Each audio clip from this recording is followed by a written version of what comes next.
And guys, good morning sa inyo lahat yan. For today's video guys, nandito pa rin ulit tayo ng paulit-ulit sa kasa ng Premium Bike San Jose Occidental Mindoro. At for today's video, kung matatandaan ninyo kahapon, pinag-usapan natin yung Smart Edition ng ating Honda Click. So ngayon ang atin namang pag-uusapan na tatalakayin ay yung kanilang standard variant. Eto guys, bagong deliver lang to, kulay-kulay puti. Ayan, kulay white yan, standard edition natin ng Honda Click version 4. Dito sa video na to guys, ipapakita ko sa inyo yung actual inclusion ng unit, yung kabuo, ang itsura niya. Siyempre hindi mawawala yung mga presyo yan at mga galawan yan. Para doon sa mga nagbabala kumuha ng motor na Honda Click version 4 ngayong 2026 ng Abril. Guys, itong video na to ay para sa inyo kasi dito matutuklasan nyo lahat at tinataglay ng unit na to kahit hindi pa kayo pupunta ng actual sa kasa. Okay guys, bago natin banatan yan, bago natin tirahin ka rin, syempre, intro muna tayo.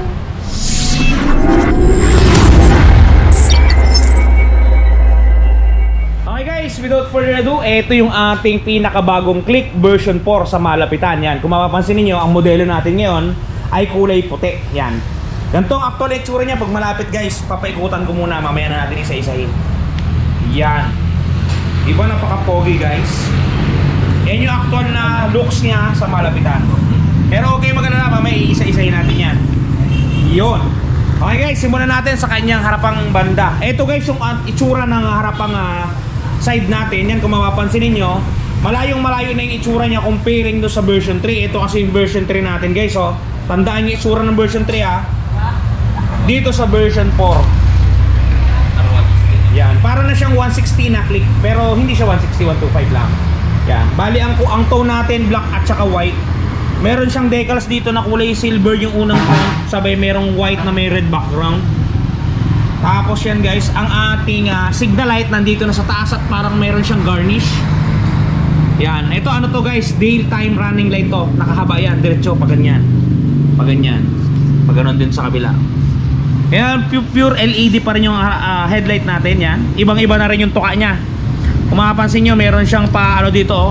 Yung pa-curve, kita nyo ba sa video? Wala, parang malabo. Yan, may pa-curve siya dyan. Ito yung version 3, wala. Ay, meron din pala guys, sorry. sorry. Yan, pero iba, magkaiba talaga guys sa itsura. Tapos dito sa gilid, meron siyang garnish dito na kakaiba. Kung yung version 4 ay pagagay pa lang, saka version 3, paano, you know, paayon siya patayo. Ayan. Tapos may click tayo ditong decals. Yung sa tapaludo natin, halos ganun pa din, walang nagbago. Lalo na dito sa ating front tire at saka itong ating sa preno, walang halos pinagbago. Dako tayo sa kanyang muka. Yan guys, sa muka niya may nagbago siya kasi may parang na siya nakaangat na tungkel dito. Doon wala. Tapos buong pairings to guys, yan, mapapansin nyo, buo yan na pairings. Ito, may putol siya, puti at itim. Dito sa ating ano guys naman, sa ating panel board, yan, nagkaroon siya ng parang carbon loaded dun sa loob. Kita nyo ba? Yan, hindi aninag sa video eh. Yun yung parang may carbon loaded sa gilid. Yan, tapos dito medyo glossy yung takip natin, you know? Glossy yung takip guys, glossy. Nandito yung USB port niyan, no? Nakaabang yan guys kung anong gusto nyong paggamit. Yan. May bulsa rin sa kabila, ganun pa din. Di susi ito guys kasi standard variant lang to. Hindi nagbago yung susi niya, ganun pa rin sa dati. Yan, ito yung susi niya. Tapos, ito pa guys, meron pa tayo ditong mga bagong pasabog. Hintayin-hintayin nyo lang. Yan, dito medyo nagbago yung itsura niya. Dito yung mga pack-carb niya dito nagbago. Tapos ito guys yung pinagbago niya. Kung mapapansin nyo, yung cover ng baterya niya dati, ito, dito muna tayo sa dati. Yan. Napapansin nyo ba? Walang sungkitan yan pag bubuksan nyo yung takip ng battery. Ngayon, meron ng sungkitan guys. Ayan o. Napansin ko to kanina. Yan o, meron na siyang gap dyan na maliit. Sungkitan natin yan pag tatanggalin itong takip. Ano? Pero pag bibili kayo guys ng Honda Click, kahit anong variant pa man yung bibili ninyo, bilhin nyo ng pot matting, rubber matting dito, para hindi ito pasukin ng buhangin o kung ano pa mang papasok dyan. Tapos ito yung side nyo banda guys, napakaganda. Meron siyang design dito na parang tatlong garnish na kaliskis na ewan ko ano to. Tapos ganyan yung side niya, ganda ng kombinasyon, black, red, tsaka white. Dito walang masyadong pinagbago guys sa ating mga gulong, tambutso, tsaka dito. Pero dito malaking pinagbago sa kay rear. Mayroon na siyang pahubog dito. Dati kasi medyo maliit lang, hindi masyadong pansin na yun. Kita nyo ba? Lapit ko. Ayun yung version 3 guys. Makipot lang yung kanyang kanal. Ito malaki na. Tapos mayroon ng parang dalawang sungay. Turbo daw yan. Tapos may kumakain pa ng... May kumakain pa ng... Ako yung version to ni Joshua Garcia. Yan ako kumakain ng ice cream sa basong. Parang dito lang eh. Ayan guys, ito yung kanyang taillight. Ito yung pinagkaiba niya. Pure LED na to. Maganda to pag nakailaw. Ganto siya pag nakailaw guys. I-clip ko na lang yung video clip natin nang naka-activate siya. Yan, ganyan yan. Yan. Yan guys, so yun ang kabuuang unit natin.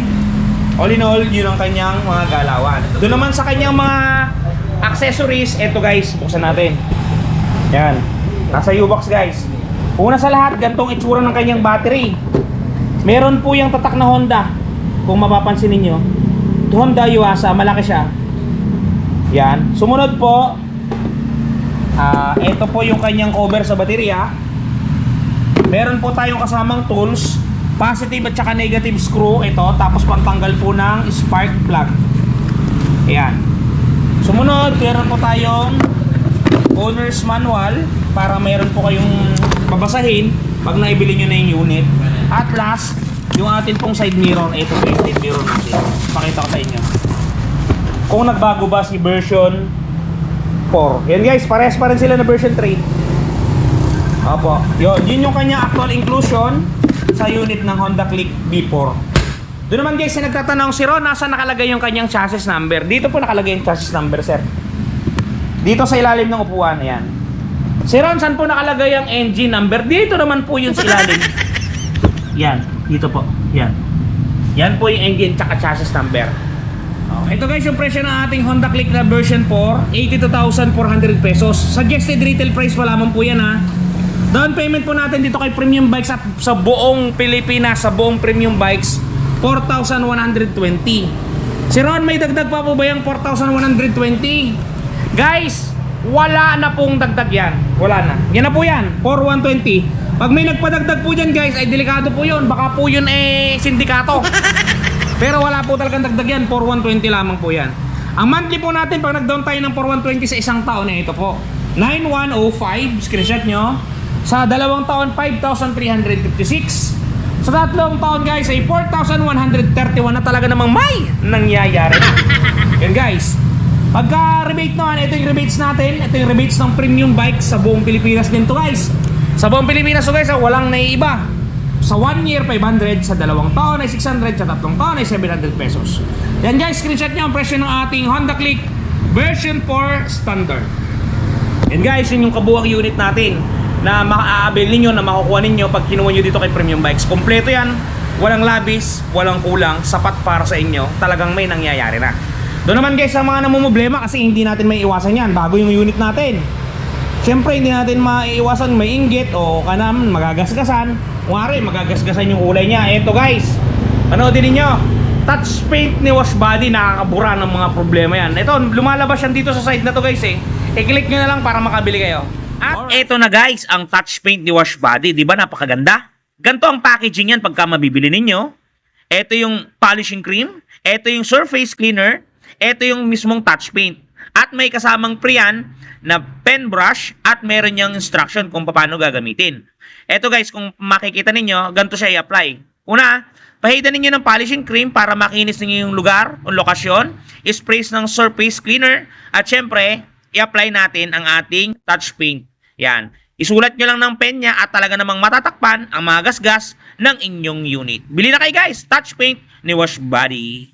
Yan guys, napaka-quality at napaka-good item ng touch paint ni Wash Body. Kaya kung ako sa inyo, i-try nyo na. Dito lumalabas yan guys sa side na to. I-click nyo na lang, i-ready ko na para sa inyo para hindi na kayo maghanap pa. Doon guys, sa mga gustong kumuha ng Bayacash, ng Click, available yan kay Premium Bikes. Sa gustong kumuha ng hulugan, available din yan kay Premium Bikes. Magdala lang kayo ng isang valid ID at proof of income pag hulugan. Pag cash naman ay isang valid ID lamang. Bakit po hihingi pa ng valid ID pag ika-cash? Siyempre po, i-re-restro natin yan. Hindi naman po natin pwedeng i-restro yan na ibibigay lang natin ay pangalan ninyo na nakasulat sa papel. Hindi po, kailangan po ng valid ID. Okay? Yun guys, hanggang dito na lang po ang video natin. Ingat po kayo palagi at palagi po kayong magpapakasaya. Okay, hanggang dito na lang. Bye-bye.